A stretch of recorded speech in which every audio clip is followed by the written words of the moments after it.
this is one of your favorites. This is the broccoli, bacon, and cheddar quiche. And as part of your traditional family brunch, you're sharing all of these family recipes with us. Thank you so much for that. Yeah. So this quiche, one of your favorites, and of course it's great for brunch, but frankly, any time is good for quiche. Yes, right? anytime. So, okay, so let's make our quiche. Okay, so we are starting with a homemade crust, and we're going to be, at the bottom here, we have our flour, sugar, and salt mixed together. Then we're going to be doing cold cubed butter. Just a little bit of butter in there. Yeah. Just a little. And of course this is wonderful because we have this locally produced flour, courtesy of all of the grain farmers here in Manitoba, so always a pleasure to use that on Great Tastes of Manitoba. So, all right. A little bit of butter. A little bit of butter. Local flour. Yeah. Now what? Now we're going to cut that butter into our flour mixture. And we're doing this until we get pea-sized butter and flour together. After that, we are going to be adding cold water, 1 tablespoon at a time. Is this one of those things that you don't want to over mix it because it makes it tough? Is that right? Yes, and the butter is really great too for making that tender, flaky crust. So you do want those pea-sized pieces. Okay, so you would work at that for a few minutes, add your water, and then that's basically your, so, and then, what we have is this. Yes, so once we made our dough balls, after adding that cold water, we're gonna wrap that in saran wrap, put it in the fridge for 2 hours if you have the time. Okay. Or what you if you don't? Well, then you go freezer for 30. Okay. Yes, yeah. Then we're gonna roll that out to just larger than our 9-inch baking pie plate.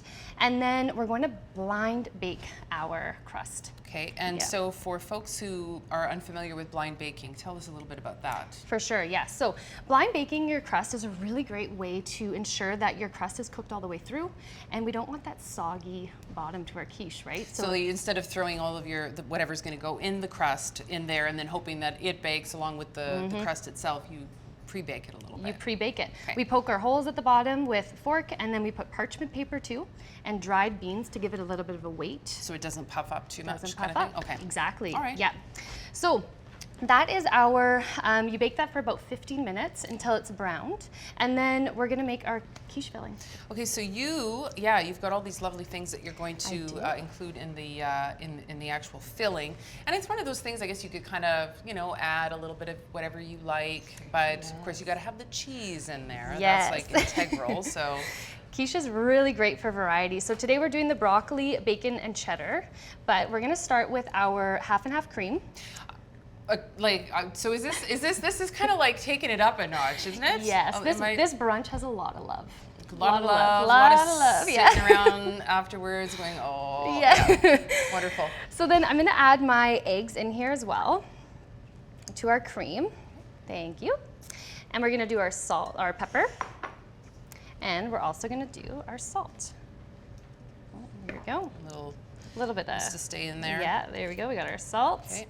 And then we're going to do a little bit of whisking, mixing that up before we add our other ingredients.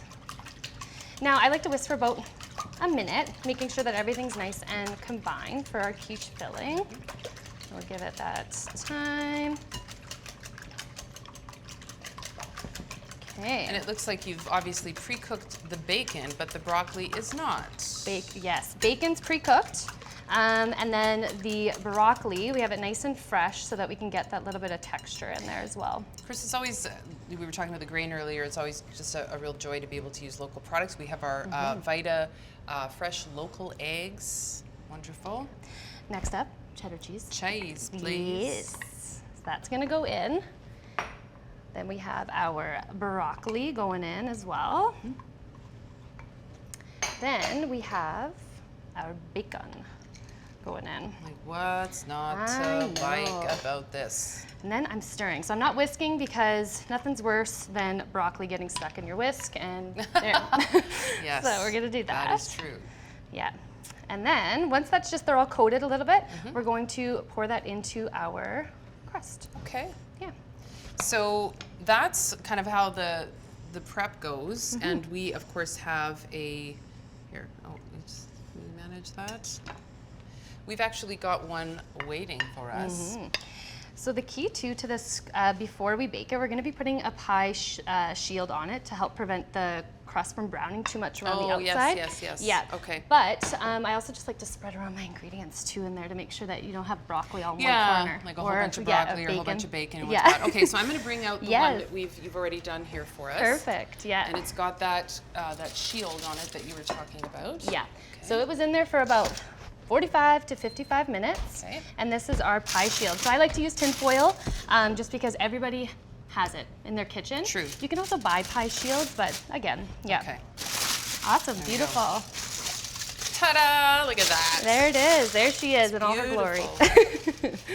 Yeah, and that's one of those things is again where the shield comes in so handy because you can see that it's brown, but it's not like super dark, and then you've got your beautiful sort of the inside, the filling. Okay, there we are, our broccoli, bacon, and cheddar quiche. Coming up next, the ultimate couple of comfort foods, that being cheese and potatoes, right here on Great Taste of Manitoba. Stick around. You're watching Great Tastes of Manitoba, brought to you in part by the Government of Canada and Manitoba Agriculture and Resource Development through the Canadian Agricultural Partnership.